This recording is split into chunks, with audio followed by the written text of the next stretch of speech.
Bapa di surga, terima kasih di tengah ibadah ini kami akan mendengar firman-Mu. Berkati kami melalui firman pada pagi hari ini. Pakailah hamba-Mu di dalam segala persiapan dan keterbatasannya. Sucikan, layakkan.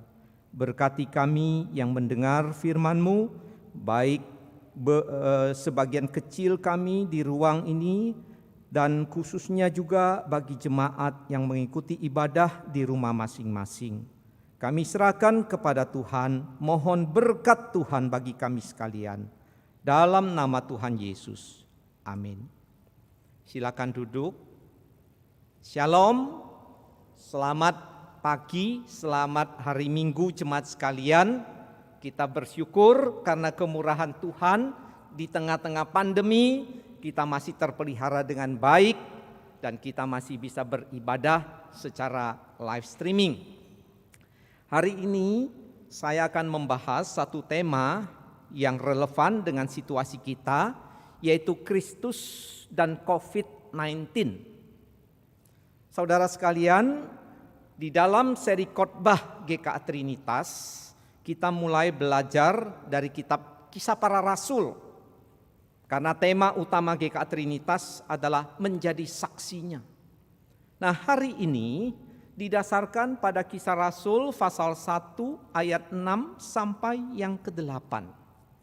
Kisah Rasul pasal yang ke-1 ayat 6 sampai yang ke-8. Ya.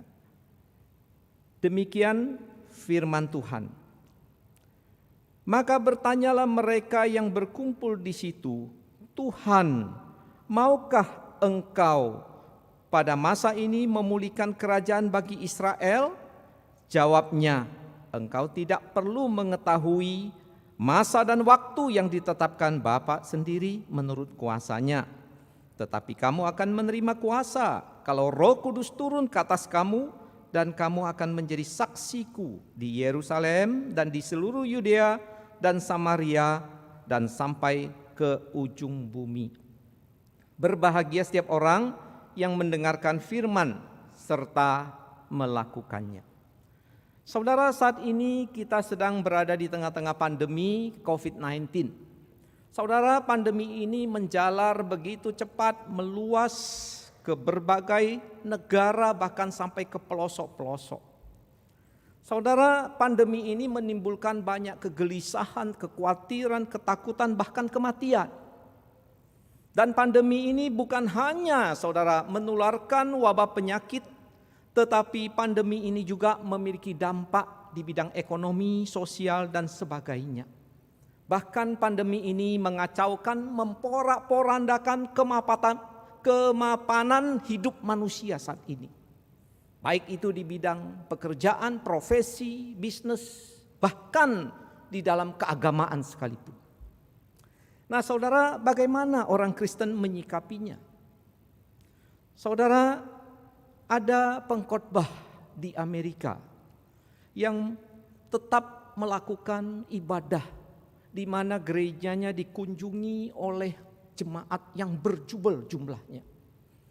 Nah, dalam kebaktian itu mereka menyanyikan pujian yang begitu lama, khotbah yang juga lama. Lalu saudara, si pengkhotbah mengatakan bahwa virus itu bohong katanya. Dan virus ini bisa ditangani dengan hal supranatural. Ya, mungkin yang dia maksud doa, mujizat, cukup dengan itu saja. Saudara, ada lagi seorang pengkhotbah yang menganut Injil kemakmuran. Dia mengatakan bahwa sebetulnya virus corona sekarang ini adalah flu yang lemah. Dan pandemi ini jangan ditakuti. Kalau saudara takut, berarti saudara berdosa. Nah, saudara, saya mengajak kita jangan berpikir dan jangan bersikap di tengah pandemi ini secara gegabah, sembrono, yang bisa mengakibatkan dampak yang negatif bukan hanya bagi diri sendiri, tapi bagi orang banyak. Lalu bagaimana seharusnya kita menanggapinya? Saudara, sebagai orang yang percaya marilah kembali kita melihat, menyoroti situasi pandemi ini dari perspektif firman Tuhan. Jadi bukan semata-mata dari perspektif manusia, tapi kita belajar bagaimana firman Tuhan memandang pandemi ini. Dari mana virus ini munculnya? Bagaimana dunia yang baik bisa menjadi rusak? Bagaimana peran Allah di tengah-tengah pandemi ini?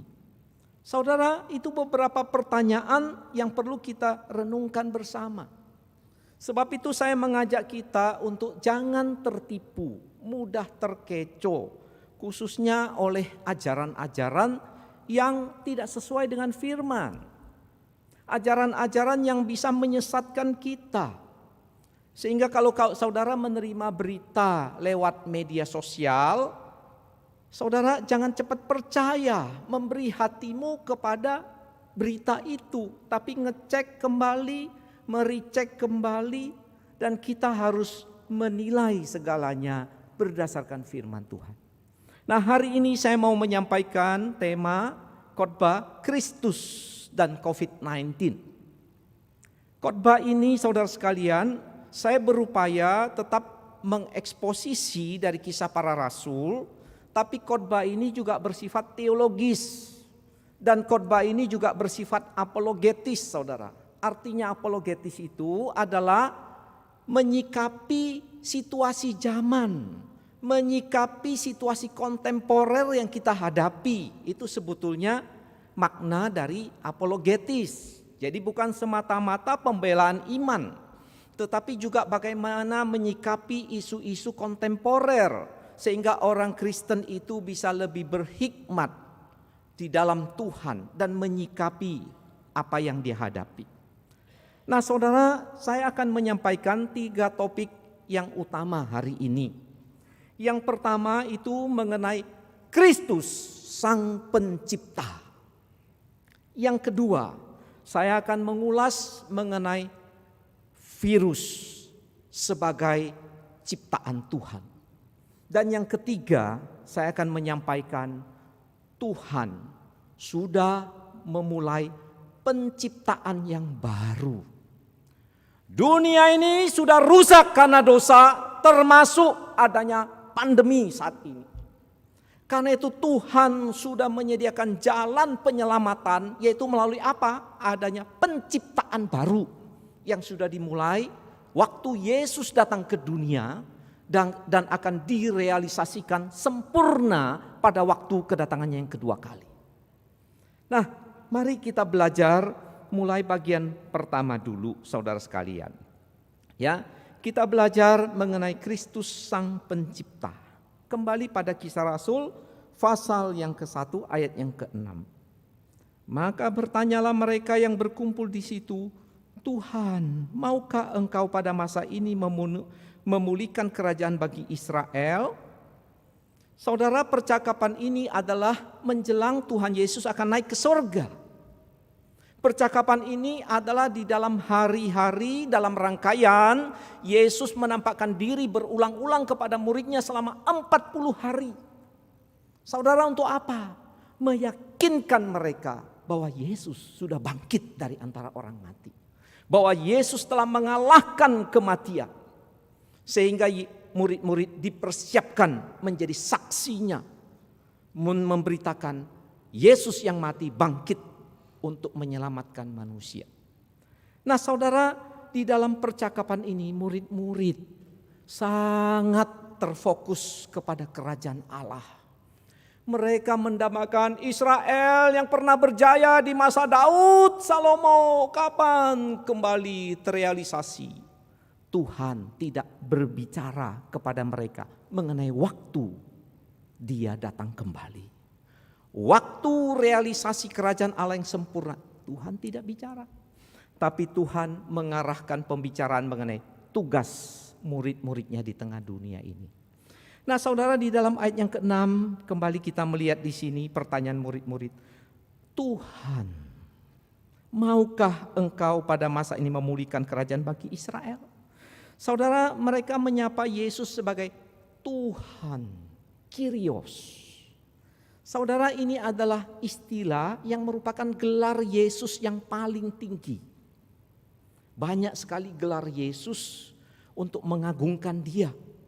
Tetapi saudara, gelar yang paling tinggi ini adalah Kyrios. Di dalam Alkitab Perjanjian Lama yang berbahasa Yunani atau Septuaginta, saudara sekalian, kata Kyrios ini terdapat lebih dari 9.000 kali. Dari 9.000 kali ini, 6.000 itu dipakai menggantikan istilah YHWH atau Yahweh Perjanjian Lama. Jadi saudara sekalian, ketika mereka menyapa Tuhan, artinya Yesus adalah Sang Yahweh, pencipta, penguasa alam semesta ini. Dialah Allah perjanjian yang sudah menyatakan diri. Nah, saudara sekalian, kita melihat pertama adalah Yesus adalah pencipta dan Dia raja atas ciptaannya. Dia menciptakan dunia ini dan isinya semua miliknya, dan Dia juga raja penguasa atas alam ciptaannya. Nah, saudara sekalian, pada waktu Tuhan menciptakan dunia ini, bagaimana Dia ciptakan? Itu tercatat di dalam Kejadian pasal 1 dan pasal 2. Saudara, Kejadian pasal 1 menguraikan tentang proses penciptaan. Tuhan menciptakan lingkup wadah ciptaannya bagi ciptaan selanjutnya. Di dalam Kejadian 1 diuraikan Tuhan ciptakan terang. Lalu di dalam ayat 14-19 Kejadian pasal 1 ada matahari, ada bulan sebagai benda penerang bagi umat manusia, bagi bumi ini. Kejadian pasal 1 mengatakan Tuhan ciptakan cakrawala, saudara sekalian. Nah, pada bagian-bagian akhir Kejadian pasal 1, bagian pertengahan, dikatakan cakrawala itu diisi oleh apa? Langit, oleh burung-burung yang terbang menjadi lingkup kehidupan burung. Lalu ada lautan. Lautan ini menjadi wadah, menjadi lingkup hidupnya ikan-ikan. Lalu juga di dalam Kejadian pasal 1 dikatakan Tuhan ciptakan daratan. Untuk apa? Segala jenis makhluk hidup, yaitu hewan, tanaman, tuh ada tumbuh di sana. Dan puncak dari ciptaan itu adalah manusia. Nah, saudara sekalian, jadi kita melihat manusia adalah puncak ciptaan Tuhan, mahkota ciptaan Tuhan, dicipta menurut gambar dan rupa Allah, menjadi wakil Allah di tengah bumi ini. Nah, saudara sekalian, kita melihat bagaimana ciptaan Tuhan ini antara tanaman, hewan, dan manusia. Saudara, ciptaan Tuhan kalau kita lihat itu ada 3 kategori besar. Yang pertama Tuhan ciptakan itu adalah benda mati. Ya, itu adalah alam semesta, tanah, bumi ini. Nah, saudara, ini bersifat materi. Nah, ada yang kedua, Tuhan ciptakan itu sebetulnya adalah yang pertama dari ciptaan yang materi, yaitu dunia roh, malaikat-malaikat. Malaikat bersifat roh, alam semesta, materi yang mati. Nah, manusia dicipta di tengah-tengah. Dia punya unsur materi, tapi dia juga punya unsur roh. Karena Allah menghembuskan nafas hidup ke dalam diri manusia itu. Jadi saudara sekalian, kita melihat ciptaan Tuhan itu sebetulnya adalah hewan, tanaman itu dekat dengan bumi. Jadi 3 gini ya, hewan, tanaman dekat dengan bumi, dekat dengan materi. Hewan tidak punya nyawa, saudara. Walaupun hewan itu mempunyai panca indera atau indera, dia bisa mengenal gambar, tetapi hewan itu tidak punya daya fikir, apalagi jiwa seperti manusia. Jadi hewan, tanaman itu begitu berlalu, mati, selesai.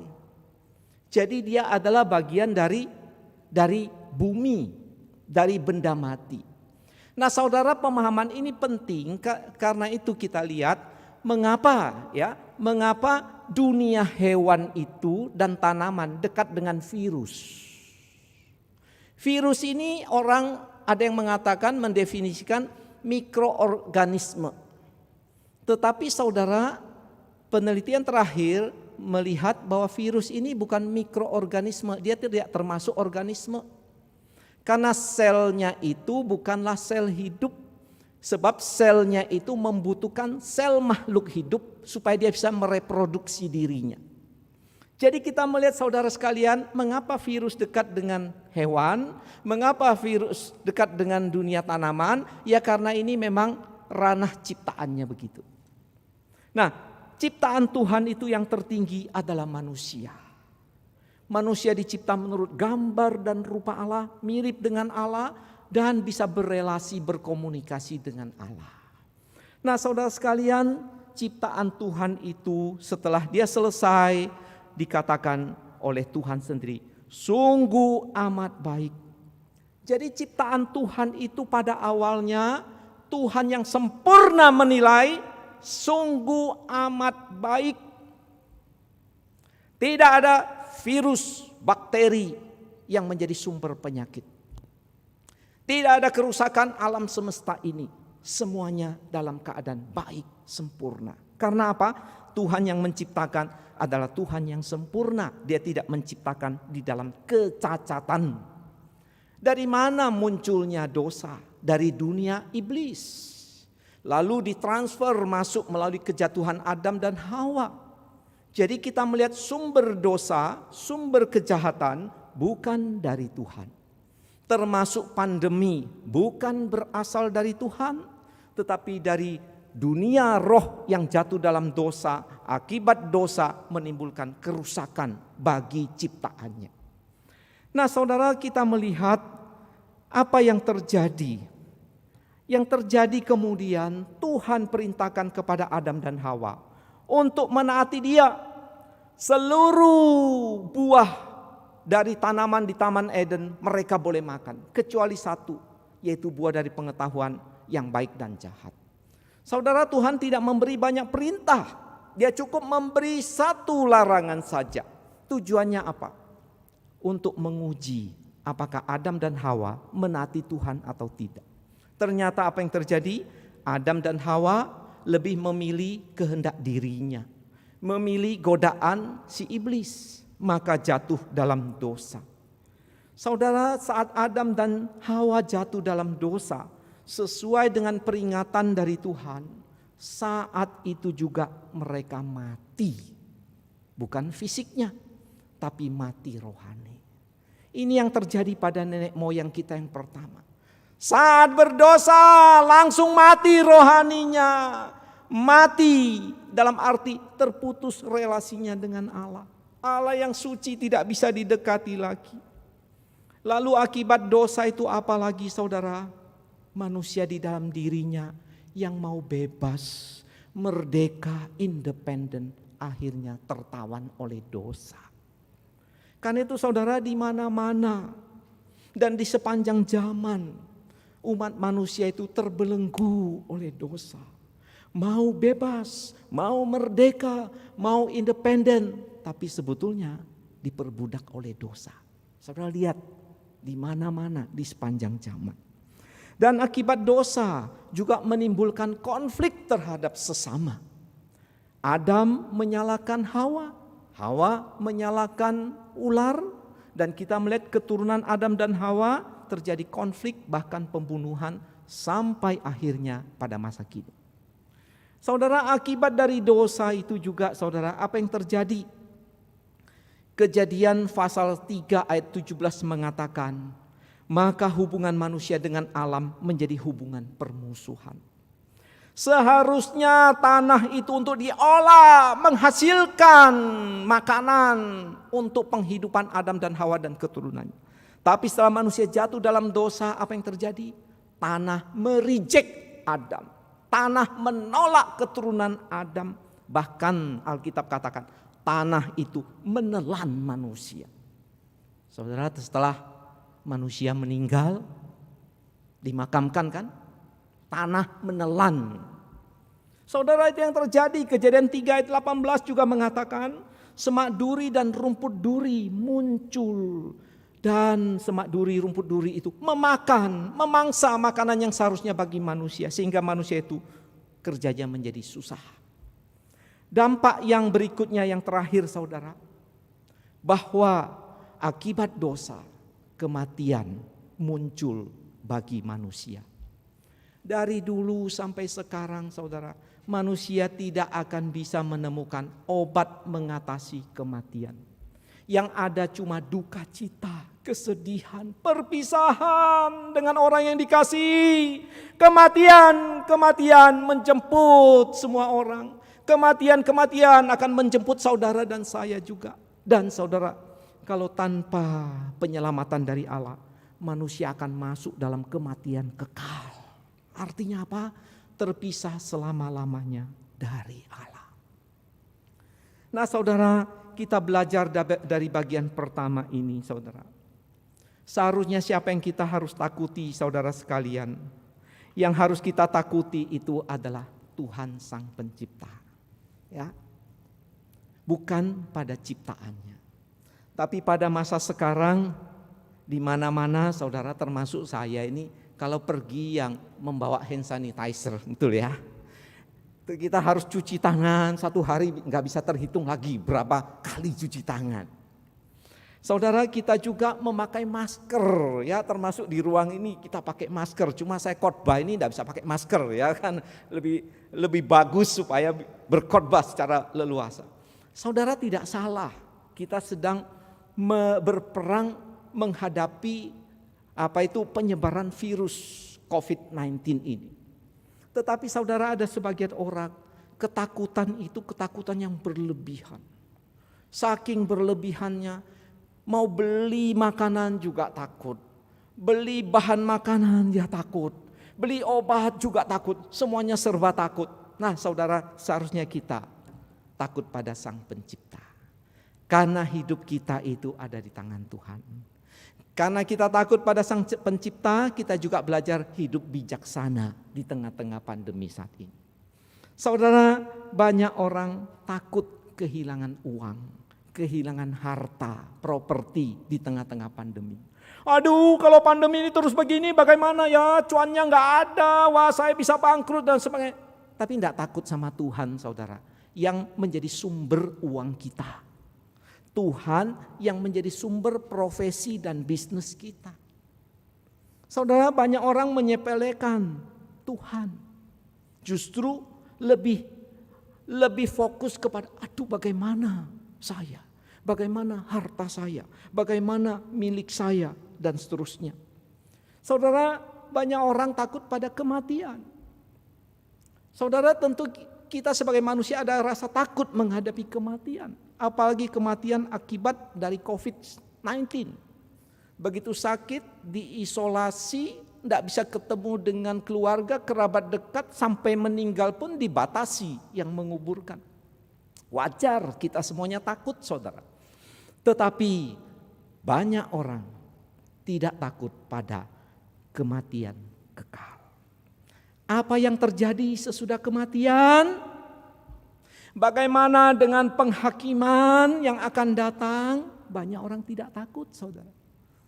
Padahal sebetulnya kalau kita mempertahankan hidup ini saudara, puji syukur kita boleh bebas dari berbagai virus termasuk virus corona saat ini. Tetapi saudara, kematian itu tidak bisa kita elakkan, tidak bisa kita hindarkan. Karena proses usia kita itu proses penurunan. Proses usia itu proses semakin lemah dan menuju kepada kematian.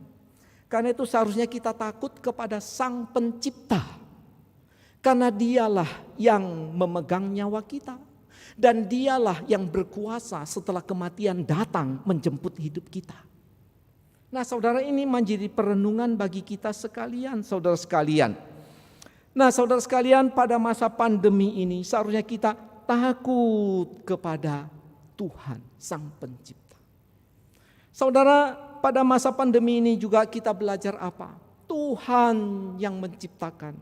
Dia juga Allah yang bermurah hati. Kita masih diberi makan, diberi minum. diberi cuaca, hujan, panas. Saudara sekalian, Dia memberi kita pekerjaan, Dia memberikan kita keluarga, kita boleh menikmati hidup ini. Saudara, iblis dan dosa berupaya menabur hoax, membuat perpecahan, peperangan, kesibukan yang menimbulkan frustrasi, dan semuanya yang buruk, terorisme, narkoba, dan sebagainya. Nah saudara, Allah yang berdaulat itu, sekalipun ada yang bersifat destruktif, dosa, iblis, tapi Allah tetap berkuasa, bekerja, memelihara ciptaannya. Saudara, ini seharusnya membangkitkan rasa syukur kepada kita. Dan juga di tengah pandemi ini saudara, kita belajar apa? Kita belajar bahwa Allah sedang menyapa manusia. Saudara, di dalam teologi dikenal istilah wahyu umum, di mana manusia bisa menyadari adanya Tuhan melalui alam semesta, melalui hati nurani. Saudara, saya percaya pandemi diizinkan Tuhan, karena Tuhan sedang menyapa manusia. Hai manusia, jangan hidupmu larut di dalam kesibukan, di dalam kemajuan-kemajuan semu yang engkau capai dan engkau akan capai sehingga meninggalkan Sang Pencipta. Saudara, C.S. Lewis pernah mengatakan, Allah berbisik kepada kita dalam segala kenikmatan kita. Jadi kalau saudara dan saya sedang pesta, sedang wisata dalam kenikmatan, Allah cuma berbisik, saudara. Lalu C.S. Lewis mengatakan, Allah berbicara dalam hati nurani kita. Di dalam hati nurani Dia berbicara kepada kita. Kalau ada dosa, ada teguran, ada nasihat, ada dorongan, Dia bicara lewat hati nurani. Lalu lanjut dari C.S. Lewis mengatakan, tetapi Allah itu berteriak dalam penderitaan kita. Itulah pengeras suara Allah untuk membangunkan dunia. Saudara, di tengah penderitaan, di tengah pandemi, justru Allah berteriak untuk apa?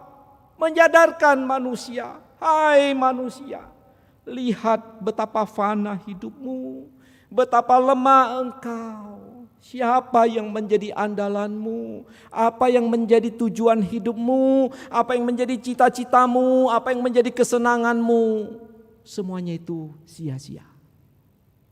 Datanglah kepada Tuhan, percayalah kepada Dia.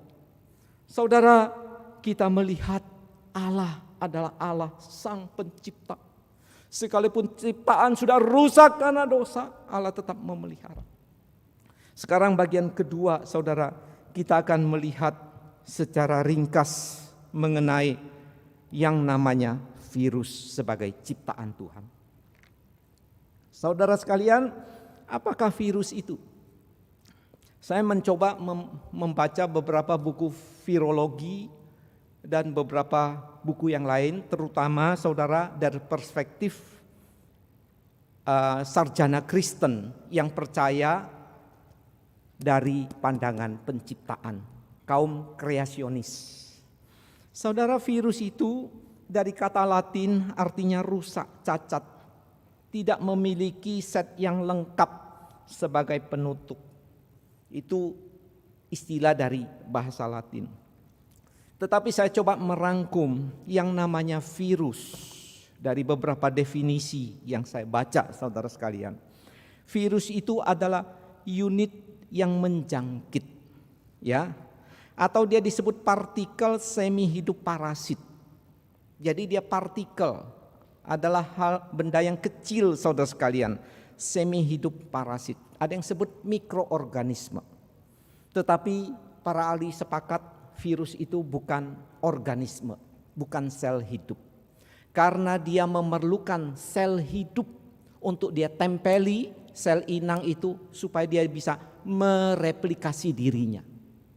Jadi lebih cocok dikatakan virus itu adalah partikel semi hidup yang bersifat parasit. Jadi dia harus nempel ke makhluk hidup yang lain. Virus ini tidak dapat dia bereproduksi dari dirinya, saudara. Jadi virus ini dia memerlukan sel inang untuk dia tempeli, dia membutuhkan bantuannya supaya dia bisa mereproduksi sel-selnya sehingga dia bermultiplikasi, saudara. Terus bisa bertahan hidup, bahkan berkembang kemana-mana, sama seperti COVID-19 yang kita hadapi sekarang.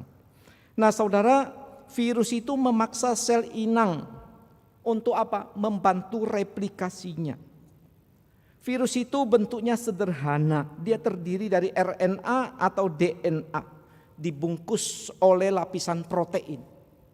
Nah saudara, itu beberapa definisi dari virus. Nah ketika virus menempel sel inang, ya, dia bisa membunuh, mematikan, tapi tidak selalu. Mungkin dia membiarkan sel inang.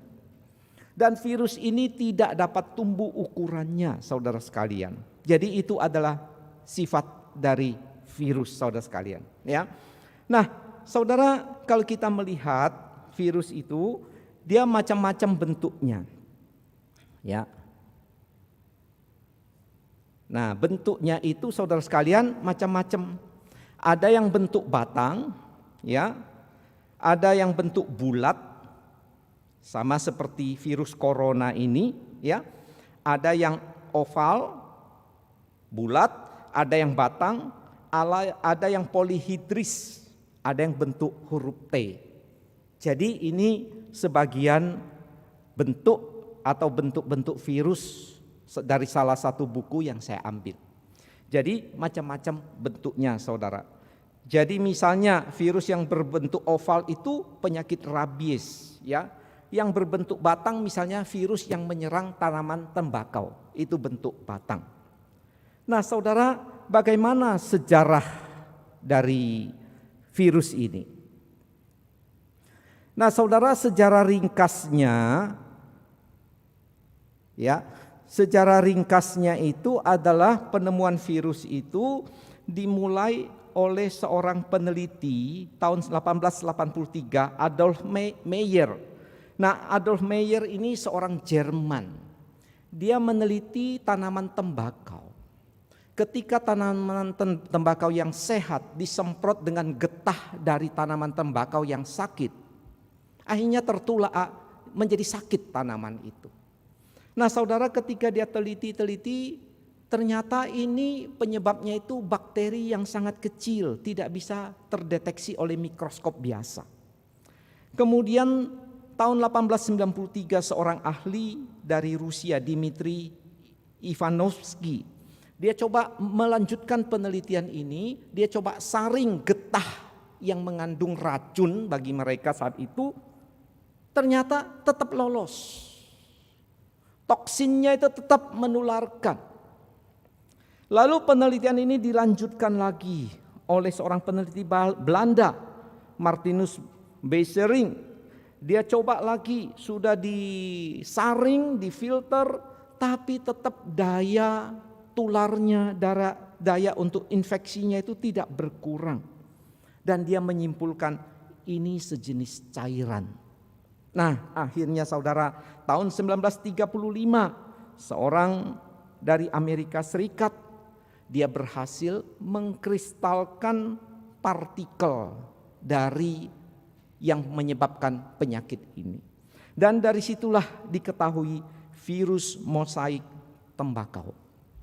Dan virus inilah yang pertama kali, saudara sekalian, bisa divisualisasikan. Karena virus tidak bisa terdetek oleh mikroskop biasa, tapi harus oleh mikroskop elektron. Tahun 1939 barulah bisa diketahui, oh ternyata ini namanya virus. Virus yang membuat tanaman tembakau itu sakit, rusak. Nah, saudara, kita melihat virus itu adalah muncul dalam berbagai bentuk. Ketika saya mempelajari ini, virus yang terkecil itu luar biasa, saudara. Diukur dengan ukuran yang namanya nanometer.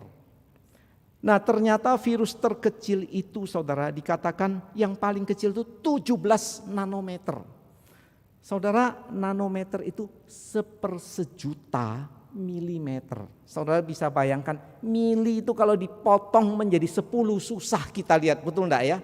Kalau dibagi lagi 1 juta, sangat kecil, enggak mungkin dilihat orang. Jadi kita melihat virus itu yang paling kecil itu sampai 1 juta milimeter ukurannya. Yang terbesar itu adalah yang paling besar dari bakteri. Coba saya hitung-hitung, waduh, ternyata itu 1/20 dari helai rambut kita.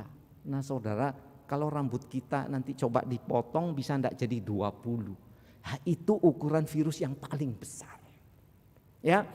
Nah saudara sekalian, kita melihat bagaimana sebetulnya dunia virus ini. Saudara, dulu atau mungkin sekarang kita menganggap virus itu berarti jahat, menyebabkan penyakit, menyebabkan kematian dan seterusnya. Tapi ternyata tidak, saudara.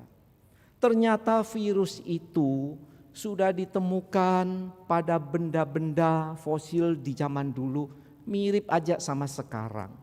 Jadi kalau teori evolusi mengatakan itu mengalami evolusi, sarjana Kristen yang percaya pada pandangan penciptaan mengatakan virus sudah ada sejak penciptaan. Ya. Jadi virus itu dilihat, diteliti ternyata bermacam-macam. Ada virus yang berguna bagi ekosistem, bagi dunia ini, ya. Ada virus yang menempel pada sel makhluk hidup tapi tidak berbuat apa-apa, tidak merugikan. Ada virus yang menempel, dia mengganggu sedikit. Tapi ada virus yang menempel, dia mengganggu, menimbulkan penyakit, menimbulkan wabah, termasuk pandemi seperti sekarang ini. Jadi saudara sekalian, kita melihat bahwa asal muasal dari virus ini sebetulnya sudah ada sejak penciptaan. Dia adalah bagian dari penciptaan. Jadi seorang ahli mengatakan virus ini berperan sebetulnya seperti lebah. Lebah itu dia terbang dari satu bunga ke bunga yang lain. Membawa apa saudara? Membawa bunga sari dari bunga itu, tempel ke sini, lalu terjadi perkawinan, terjadi persilangan, sehingga tanaman itu bisa terus berlangsung karena apa? Bantuan dari lebah. Nah begitu juga peranan dari virus saudara sekalian. Virus itu punya peranan bersama bakteri sebetulnya bekerja untuk memelihara ekosistem kita. Baik untuk udara, untuk air supaya bersih, menstabilkan juga bagaimana kondisi tanah, keasamannya, kebasahannya. Jadi saudara sekalian, dari perspektif penciptaan dan juga sebagian dari buku-buku yang ada mengatakan bahwa virus itu tidak selalu merusak. Justru dia mempunyai sifat yang positif. Nah, saudara sekalian, sifat positifnya yang lain itu adalah apalagi penggunaan virus dalam ilmu kedokteran, saudara sekalian. Jadi dalam ilmu kedokteran itu dipelajari bagaimana virus yang ganas dipakai untuk melawan infeksi bakteri. Virus ini ada nilai positifnya dalam revolusi genetika juga saudara sekalian. Nah seorang ahli mengatakan hari ini adalah hari virus saudara. Artinya apa? Studi tentang virus itu sangat penting. Nah kenapa saudara sekalian? Karena ini mungkin menjadi solusi mengatasi penyakit yang bersifat genetika. Penyakit keturunan. Nah karena itu saudara, dari apa yang saya pelajari, saya lihat ini, maka kita tidak heran mengapa ada laboratorium di Wuhan. Negara-negara maju meneliti virus, ternyata ada unsur positif, yaitu untuk apa? Untuk revolusi genetika, untuk pengobatan dan sebagainya, termasuk untuk imun tubuh. Hanya saudara sekalian, kita tidak tahu kalau virus ini bisa dipelajari, virus ini bisa direkayasa. Kalau orang punya motif yang tidak baik, ya bisa terjadi akibat yang negatif. Tapi intinya saudara sekalian, virus sebetulnya bukanlah langsung dicipta menjadi sesuatu yang jahat, menyebarkan penyakit, tidak. Tapi awal mulanya baik adanya, tetapi terjadi akhirnya mutasi, perubahan itu yang menimbulkan dampak negatif. Nah, saudara, dari mana asal mula dari virus ini? Saudara, asal mula dari virus ini macam-macam teorinya. Ada yang mengatakan dari bakteri muncul virus. Ada yang mengatakan dari virus muncul bakteri. Tapi agak aneh kalau disebut dari virus bisa muncul bakteri. Yang bukan hidup, sel hidup bisa memunculkan sel hidup. Ada lagi yang mengatakan bagian dari bakteri muncul akhirnya terpisah menjadi virus dan bakteri. Macam-macam saudara sekalian. Ya. Nah, saudara, intinya saya melihat adalah manusia di dalam perspektifnya cuma bisa mempelajari proses di laboratorium, di dalam penelitian. Tapi manusia tidak punya perspektif dari mana asal mula dari virus. Dari mana virus ini? Saudara, para sarjana Kristen yang percaya pada firman Tuhan, mereka dengan mudah menjawab dari kisah penciptaan. Bahwa Tuhanlah yang menciptakan pada asal muasalnya. Dunia yang kecil, virus bakteri, diperlukan memelihara ekosistem, lingkungan untuk alam semesta ini. Tetapi akhirnya menjadi rusak akibat apa? Akibat dosa. Nah, karena itu saudara sekalian, akibat kejatuhan manusia muncullah virus patogenetis. Patogenis ini muncul karena dia berubah, saudara sekalian. Nah, dari apa yang diteliti saudara, ternyata misalnya virus AIDS yang ada di monyet, virus AIDS tidak menjadi masalah. Ya. Kemudian juga ada bakteri dan virus yang lain. Pada hewan tidak masalah. Tetapi kemudian pada manusia menjadi masalah. Nah, saudara, dari mana hal itu muncul, saudara sekalian? Yang dari non patogen, yang tidak jahat menjadi jahat, yang tidak ganas menjadi ganas. Itu karena terjadi perubahan yang terjadi pada gen di dalam dari virus ini. Nah, ketika terjadi, maka itulah muncul virus-virus yang membahayakan. Maka kita kenal ada virus campak menginfeksi kulit, ada virus hepatitis menginfeksi hati, ada virus rabies menyerang sel syaraf dan sebagainya. Nah, saudara sekalian, termasuk kita melihat adalah COVID-19 ini. Nah, COVID-19 ini ternyata dia termasuk pada golongan yang kedua. Ya, jadi kalau kita lihat genusnya itu ada alfa coronavirus, ada beta coronavirus, ada gamma coronavirus. Nah, saudara, yang kita kenal COVID-19 ini ada pada kelompok kedua. Dulu SARS, MERS orang anggap tidak bahaya, tapi kemudian meledak. Itu virus coronavirus ini dianggap tidak bahaya.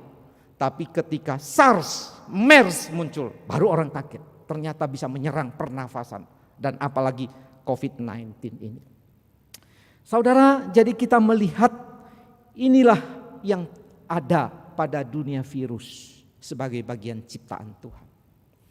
Dari mana virus ini? Dari firman Tuhan kita tahu. Seperti yang dikatakan oleh Bapak Gereja Agustinus. Awalnya hewan berbahaya itu jinak, tapi menjadi liar akibat apa? Kejatuhan manusia dalam dosa. Begitu juga saudara sekalian, bagaimana virus yang baik bekerja sama dengan bakteri, memelihara lingkungan hidup, bersahabat, akibat kejatuhan manusia. Nah, saudara, kita belajar di sini bahwa akibat kehancuran, kejatuhan manusia pertama, dunia ini makin rusak. Itu sebabnya Tuhan katakan dunia ini tidak bisa ditahan lagi. Akan muncul nabi palsu, peperangan, gempa bumi, kelaparan. termasuk epidemi ini. Saudara, manusia sekarang menganggap, oh kami makin maju, teknologi kami makin maju, ekonomi kami pacu supaya lebih maju, lebih sukses. Saudara, manusia menganggap, oh kita lebih maju dengan punya media sosial. Kita maju dengan punya tempat-tempat wisata. Kita maju karena perekonomian kita setiap tahun makin maju. Kita maju karena teknologi kita habis ini adalah 5G bukan lagi 4G. Nah saudara, kita melihat ternyata ketika ada pandemi, manusia menyadari bahwa dunia ini bukan semakin baik, semakin hancur. Dunia ini bukan dunia yang semakin dibaharui, tapi dunia yang semakin tanpa pengharapan, saudara sekalian. Nah itu sebabnya kita melihat pandemi saat ini, saudara sekalian, merupakan apa? Merupakan Tuhan berbicara kepada umat manusia. Supaya kita menyadari betapa rapuhnya hidup ini. Betapa singkatnya hidup ini. Betapa sia-sianya hidup ini kalau tanpa Tuhan. Saudara, saya mengenal ada seorang ibu janda beserta dengan anaknya. Mereka rutin biasanya bekerja pagi hari ke toko dan sebagainya. Saudara, ibu ini satu hari meninggal dunia. Cepat sekali masuk rumah sakit, meninggal dunia, habis. Ternyata dia kena apa? COVID-19, saudara. Saudara, banyak berita-berita yang kita baca, kita dengar bagaimana virus ini begitu cepat selesai. Saudara, ini mengingatkan kita bahwa segala sesuatu di dunia ini sia-sia. Sementara, rapuh, kita tidak bisa mempertahankannya. Saudara, saya sendiri beberapa waktu ini merenungkan juga. Waktu saya mau tidur malam hari, saudara sekalian, sudah lelah mempersiapkan khotbah dan sebagainya, saudara sekalian. Saya teringat mama saya dipanggil Tuhan pada bulan Januari. Bagaimana saat-saat dia akan meninggalkan dunia ini. Saudara, saya bayangkan satu hari saya juga akan mengalami seperti itu. Waktu saya membaringkan diri, saya menganggap kalau hari ini, saat ini adalah detik-detik terakhir saya akan mati, akan meninggal. Ya sudah, berarti hidup ini berakhir. Jadi saudara, kematian itu sebetulnya satu tirai tipis, saudara. Tirai tipis begitu dia terbuka, dia terbelah, kita masuk ke dunia yang akan datang. Saudara, ini mengingatkan kita betapa rapuhnya kita. Karena itu jangan menganggap bahwa kita akan selalu sehat, kita akan selalu kuat, kita akan selalu sukses, kita akan masih bisa mencapai cita-cita kita, rencana kita dan sebagainya. Tidak, saudara. Kita tidak tahu kapan hidup ini berakhir. Karena itu saudara, mari kita boleh datang kepada Tuhan Yesus. Datang kepada Sang Pencipta, percaya kepada Dia. Menerima penebusan di dalam Tuhan Yesus. Nah inilah yang bagian ketiga yang saya sampaikan, bagian terakhir.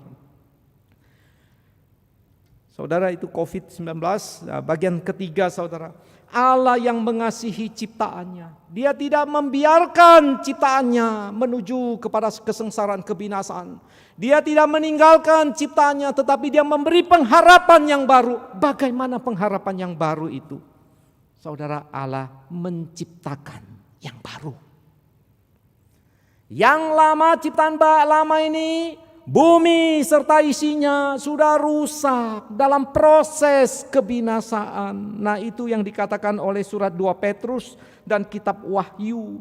Bumi, langit yang lama ini akan berlalu, akan ada bumi dan langit yang baru. Saudara, itulah tanda kasih Allah bagi manusia.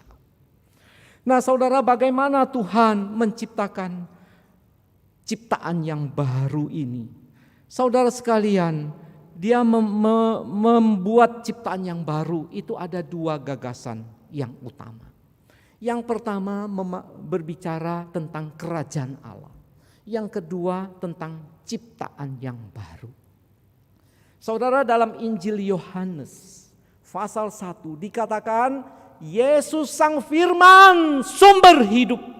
Segala sesuatu tidak mungkin ada tanpa Dia. Segala sesuatu menjadi ada karena ada Yesus yang menciptakan. Dan maksud dari Yohanes pasal 1, Sang Pencipta yang memberikan bios itu, Dia yang mempertahankan alam semesta ini sehingga bisa tetap berlangsung. Tetapi saudara sekalian, di dalam kitab Yohanes juga dikatakan Sang Mesias Kristus datang membuat ciptaan baru, memberi hidup yang kekal. Saudara, hidup yang kekal ini adalah ciptaan baru. Nah saudara, jadi ada dua istilah yang menunjukkan pada ciptaan yang baru. Pertama adalah kerajaan Allah. Saudara, kita membaca Kisah Rasul pasal 1 tadi. Murid-murid bertanya, Tuhan, bagaimana, kapan Engkau memulihkan kerajaan bagi Israel? Nah, konsep mereka adalah cuma Israel. Allah memerintah atas Israel. Tapi bagi Tuhan Yesus bukan. Dia mendirikan kerajaan Allah. Dia datang langsung ke dunia. Dia mati, dia bangkit. Mendirikan kerajaan Allah. Ada umat tebusannya. Orang-orang yang menerima dia. Kerajaan Allah berdiri. Lalu saudara sekalian, istilah kedua yang penting dalam Alkitab, Tuhan pasti meninggalkan dunia yang lama ini, membiarkan menuju kehancuran. Ada ciptaan yang baru. Saudara, ciptaan yang baru itu diuraikan di dalam Injil Yohanes 3 ayat 3. Jadi konsep kerajaan dan ciptaan baru waktu Nikodemus bertanya kepada Yesus. Yesus mengatakan, Nikodemus, engkau tidak akan melihat kerajaan Allah kalau tidak dilahirkan kembali. Nah saudara, jadi kalau mau masuk pada ciptaan yang baru harus dilahirkan kembali. Maksudnya apa? Kita memerlukan kemurahan dari Allah Roh Kudus, melahirkan baru hati kita. Saudara, waktu Adam jatuh dalam dosa, hati yang punya kecenderungan kepada Allah, watak yang cinta kepada Tuhan ini hilang. Karena itu Yesus datang untuk apa? Menciptakan ciptaan yang baru. Supaya manusia bisa punya hati baru, kecenderungan baru pada Tuhan seperti Adam waktu diciptakan. Ini yang namanya ciptaan yang baru. Nah karena itu saudara sekalian, ciptaan yang baru ini, yaitu ketika Roh Kudus bekerja, kita percaya kepada Dia, kita menjadi ciptaan yang baru. Ketika kita dilahirkan kembali, kita percaya kepada Dia, kita menjadi anggota kerajaan Allah. Saudara, dunia ini akan berlalu. Dunia yang akan datang itu adalah bersama Yesus di sorga yang kekal. Hanya melalui Dia kita bisa masuk pada ciptaan yang baru. Nah saudara, kita belajar dari poin ketiga ini saudara. Mari kita punya perspektif. Ciptaan lama ini akan berlalu saudara. Apa yang saudara cintai atau siapa yang saudara cintai saudara, semuanya berlalu. Orang yang paling dekat dengan kita, mungkin istri, suami, anak-anak akan berlalu saudara. Harta yang kita pegang, surat berharga yang ada di bank, uang kita berlalu saudara. Waktu kita tinggalkan dunia, enggak bisa lagi. Bahkan diri kita pun berlalu saudara. Ketika kematian menjemput kita, ya dikubur, berlalu hancur. Atau dikremasi, berlalu. Nah saudara, mari mulai sekarang kita mau masuk ke dalam ciptaan yang baru. Saudara, ciptaan yang baru itu hanya melalui kita percaya kepada Yesus. Beriman secara pribadi kepada Dia. Ini tidak menyangkut saudara jadi Kristen sudah 10 tahun, 30 tahun. Bukan saudara. Percaya Yesus itu secara pribadi di dalam hati. Supaya bisa masuk ke dalam kerajaan Yesus. Masuk ke menjadi ciptaan yang baru. Karena itu pertanyaan yang penting bagi kita. Sudahkah kita menjadi ciptaan yang baru? Mari saudara, kita tahu ciptaan lama akan berlalu. Mari kita masuk dalam ciptaan yang baru. Kita belajar bagi kita yang sudah percaya Yesus. Lalu apa peran kita? Seperti perintah Yesus pada murid-murid, kamu akan menjadi saksiku. Inilah tugas kita. Saudara, kita bersyukur, ini tema Trinitas, GKA Trinitas, menjadi saksi Tuhan. Tadi kita sudah lihat video di mana pemuda GKA Trinitas beserta dengan orang-orang yang punya beban mencoba memberi kesaksian, memberikan kepedulian, mengungkapkan cinta kasih bagi sesama saudara. Berupa apa? Memberikan sembako, memberikan nasi bungkus. Saudara, di tengah-tengah pandemi ini tugas saudara dan saya orang yang percaya memberitakan Injil Yesus. Tugas kita untuk memberikan kesaksian yang baik di tengah dunia ini. Saudara, kiranya Tuhan memberkati kita melalui firman pada hari ini. Bahwa kita tahu ada Tuhan Sang Pencipta. Pandemi muncul bagian dari kerusakan alam semesta. Tapi kita bersyukur ada Yesus yang sudah mendirikan kerajaan Allah. Sudah membuat ciptaan yang baru. Mari kita masuk di dalamnya. Kita yang sudah menjadi ciptaan yang baru boleh menjadi saksi untuk memuliakan Tuhan. Mari kita mengambil saat hening, kita masuk di dalam doa.